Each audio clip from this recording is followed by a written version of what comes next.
देवउठनी एकादशी व्रत कथा। देवउठनी एकादशी व्रत कथा। कार्तिक माह की शुक्ल पक्ष की एकादशी को देवउठनी एकादशी कहा जाता है।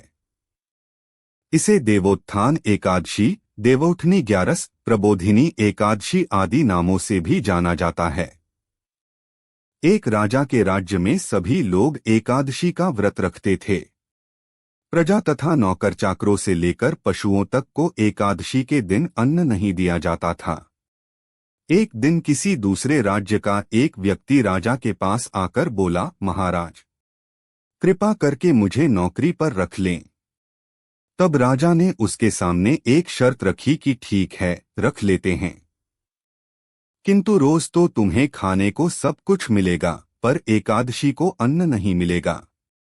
उस व्यक्ति ने उस समय हाँ कर ली, पर एकादशी के दिन जब उसे फलाहार का सामान दिया गया तो वह राजा के सामने जाकर गिड़गिड़ाने लगा, महाराज, इससे मेरा पेट नहीं भरेगा, मैं भूखा ही मर जाऊंगा, मुझे अन्न दे दो।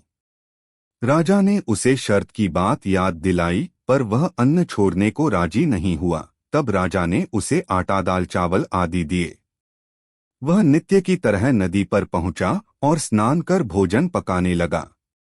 जब भोजन बन गया तो वह भगवान को बुलाने लगा, आओ भगवान, भोजन तैयार है। 15 दिन बाद अगली एकादशी को वह राजा से कहने लगा कि महाराज, मुझे दुगुना सामान दीजिए।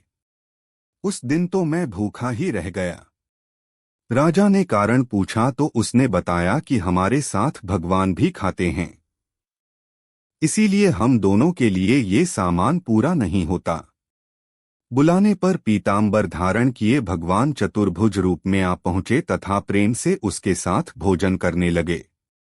भोजनादि करके भगवान अंतर्धान हो गए तथा वह अपने काम पर चला गया।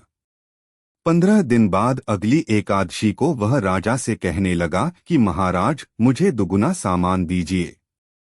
उस दिन तो मैं भूखा ही रह गया।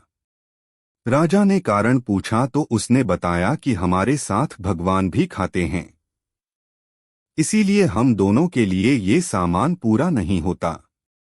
यह सुनकर राजा को बड़ा आश्चर्य हुआ।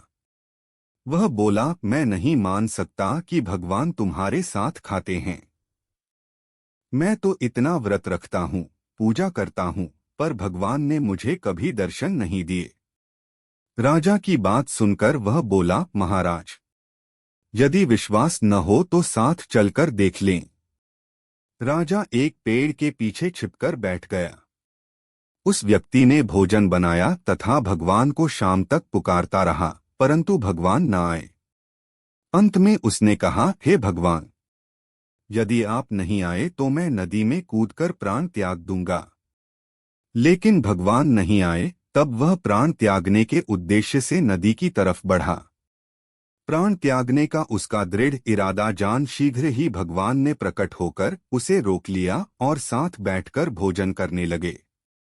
खा पी कर वे उसे अपने विमान में बिठाकर अपने धाम ले गए। यह देख राजा ने सोचा कि व्रत उपवास से तब तक कोई फायदा नहीं होता जब तक मन शुद्ध न हो। इससे राजा को ज्ञान मिला। वह भी मन से व्रत उपवास करने लगा और अंत में स्वर्ग को प्राप्त हुआ। इति शुभम।